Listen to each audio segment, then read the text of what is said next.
ఈరోజు సుర్దేపల్లి గ్రామంలో రెవెన్యూ సదస్సుకి హాజరైన గౌరవనీయులు పెద్దలు రెవెన్యూ శాఖ మంత్రులు గృహ నిర్మాణ శాఖ మంత్రులు శ్రీనివాసరెడ్డి గారికి, జిల్లా కలెక్టర్ గారికి, జాయింట్ కలెక్టర్ గారికి, వేదికమైన పెద్దలందరికీ, హాజరైన సోదరులందరికీ నా హృదయపూర్వక నమస్కారాలు. ఇప్పుడంతా కూడా తెలంగాణ రాష్ట్రం అంతా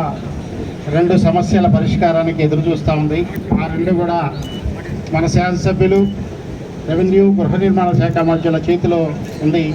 ఒకటి గృహం, రెండు భూమి. ఇన్ని సంవత్సరాలుగా ఇబ్బందులు పడుతున్న రైతుల భూముల కష్టాలన్నీ తీరుతాయని, అదేవిధంగా కొన్ని సంవత్సరాలుగా ఎదురు చూస్తూ ఉండడానికి ఇల్లు లేక బాధపడుతున్న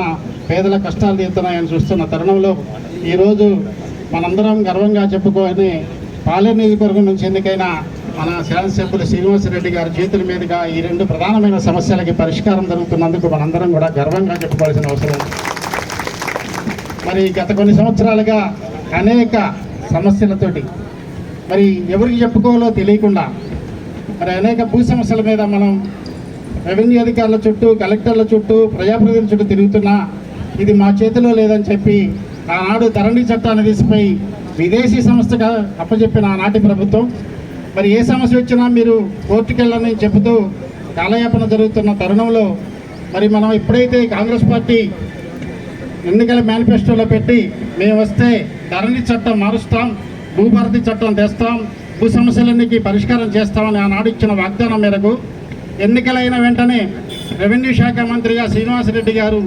పదవీ బాధ్యతలు స్వీకరించిన వెంటనే ఈ దేశంలో ఏ రాష్ట్రంలో భూ చట్టాలు బాగా ఉన్నాయి, ప్రజలందరికీ ఉపయోగపడుతున్నాయి, రైతులకు ఇబ్బంది లేని చట్టాలు ఏమున్నాయని చెప్పి 18 రాష్ట్రాల్లో పర్యటించి అనేక చట్టాలను పరిశీలించిన తర్వాత అందరికీ ఆమోదకమైన ఒక చట్టాన్ని భూభారతి చట్టం తీసుకురావడం జరిగింది. ఈ చట్టంలో మరి అన్ని సమస్యలకి పరిష్కారం జరుగుతుందని చెప్పి భావిస్తూ ఉన్నది ప్రభుత్వం. అయినప్పటికీ కూడా ఇంకా మరి సూక్ష్మ స్థాయిలో, కింద స్థాయిలో ఇంకేమైనా సమస్యలు ఉన్నాయని చెప్పి 4 గ్రామాలని మండలాన్ని పైలట్ ప్రాజెక్ట్ తీసుకొని ఈరోజు నేలకొండపల్లి మండలాన్ని కూడా రాష్ట్రంలో ఒక పైలట్ మండలంగా తీసుకొని మరి రెవెన్యూ అధికారులు, కలెక్టర్ గారు అందరూ కూడా ప్రతి గ్రామంలో రెవెన్యూ సమస్యలు పెట్టి ఏమి సమస్యలు ఉన్నాయని చెప్పి క్షుణ్ణంగా తీసుకొని ఈరోజు పరిష్కారానికి ఎదురు చూస్తూ ఉన్నారు. మరి తప్పకుండా పరిష్కారం అవుతుందని చెప్పి భావిస్తూ ఉన్నాం. మరి ఈ రకంగా మరి నేను చూస్తూ ఉన్నాను, గత 15-20 రోజులుగా ఈ చట్టం, భూభారతి చట్టం రెవెన్యూ సదస్సుల్లో నాకు తెలిసి బహుశా 33 జిల్లాల్లో అనేక